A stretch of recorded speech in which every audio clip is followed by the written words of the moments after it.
paano gamitin ang mouse sa Android phone. So, kailangan nyo lang ng adapter. So, itong adapter natin, siya ay USB, pwede sa mouse. Then, yung dito sa may taas is Type-C. So, tatlo siya. Ito Type-C din itong na dito. Kaya, kagandahan kapag ang adapter nyo ay kompleto, so, goods na yun. Paano nga ba gamitin ang mouse sa Android phone? So, punta lang tayo sa may settings ng Android natin. Then, scroll down nyo lang. Punta kayo dito sa may system settings. At dito sa may system settings, scroll down nyo lang uli. At ito ang hahanapin nyo. OTG connection. Mamaya nyo siya i-turn on kapag nakasalpak na itong ating adapter tsaka itong ating mouse. Salpak muna natin. Ayan, nakikita nyo itong ating mouse tsaka itong adapter. So, itong ating mouse, saksak natin dito sa may adapter natin. Ayan, once na masaksak nyo yan, so kapag ibig sabihin na ganito, so ito iilaw. Nailaw naman itong ating mouse. So, depende sa mouse nyo kung anong gamit nyo. Tapos, ito nali ang ating phone. Turn on nyo lang itong OTG connection. At once na mag-green yan, automatic yan na naka-turn on. Tapos, itong ating USB type, saksak natin dito sa may charging port ng ating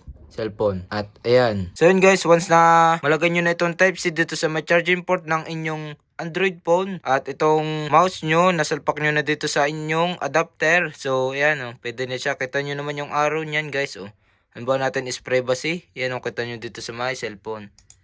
Click the privacy, then exit. Yan. Ganun lang kadali gamitin ang mouse sa Android phone gamit ang adapter.